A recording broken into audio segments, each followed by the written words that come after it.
optimizing Windows 7. So a number of the things are the same as earlier version of Windows. You still need to defrag your disk drive often.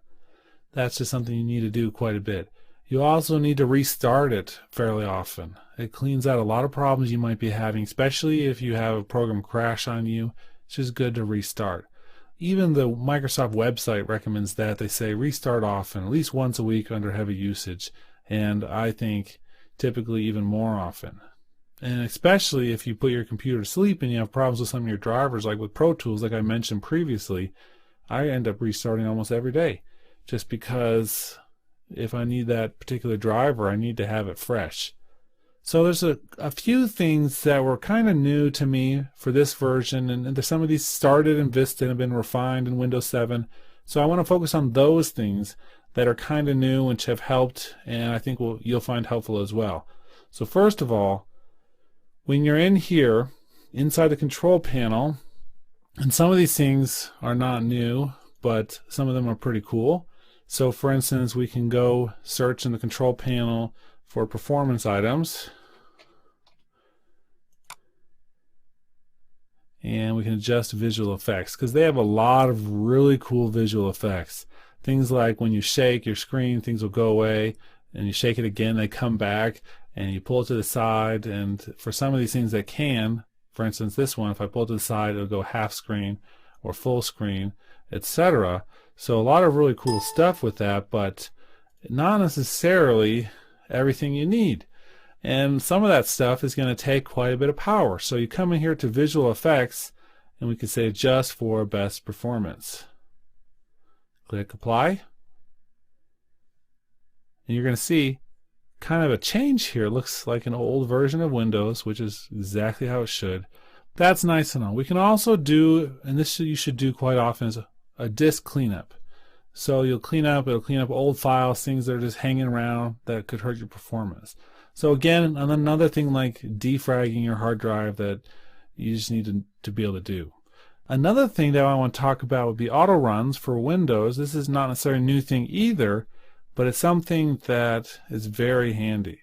So this is a program, we can run this.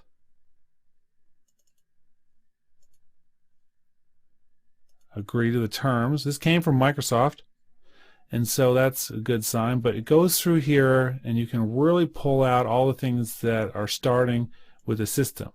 Go by different options here. So for instance, you can see I've got a number of different applications. These all load up when the computer starts, and I actually want to turn that one off. See, great. This is what this operating system does. Right click, run as administrator. Log on. Turn off that, because that's the little camera I have hooked up, and I don't need that to start right away for no reason. And if there's anything else that I wanted to, I could do that as well. So these affect what starts up with your computer, and many of them you should not touch. And if you don't know what you're doing, I don't recommend touching any of them, but you can go through and with an experienced hand, or you could find somebody who is experienced with these and really find out what you need or don't need. And so I recommend going through, again, like Skype. Do I really need that? Or Google Update. Do I need those to start every time I have my computer started? No, because when I start these programs individually, they'll still run and do their job. I just don't need them loaded in the background all the time. Another thing I want to talk about, and this has to do with a little flash drive that I have. I'm going to plug it in. Watch what happens. This is what I want to see. Speed up my system using Windows Ready Boost. So there's a list of requirements for these little flash drives. The one I'm using is just off the shelf. It's a little cruiser from SanDisk, 8 gigs, and I reformatted it recently to be in exFAT, which is one of the newer formats for hard drives from Windows, which allows you to do the FAT32 but with bigger file sizes, so it's a little bit advanced, more advanced, updated. And so once I plug this in, I can click speed up my system. And what it's going to do is it's going to use this available space on this device, and it's going to use it for caches and other system things that would normally be used on your hard drive, but which this little flash drive is better at. So you can say dedicate this device to Ready Boost, all of it, apply. It's going to configure the cache. Once it's done, let's go out here and look at it. There it is. It says it's all full.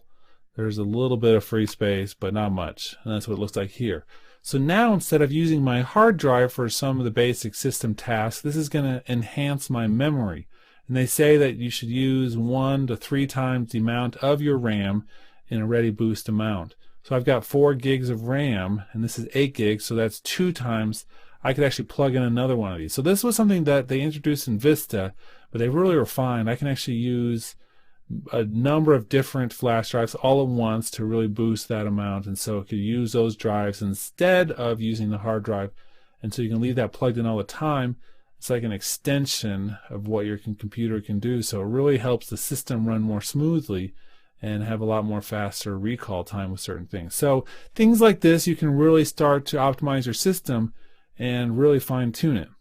Okay, so that's just a smattering of things and some things that I found really interesting with Windows 7, and my overall experience has been just terrific. I haven't had any problems at this point, as long as we're not talking about third-party things, because every once in a while I have problems with those, which really aren't as updated for Windows 7 yet, but I've been trying to make work. So in that case, I don't hold that against Windows 7, but against those particular manufacturers. Anyway, let's move on.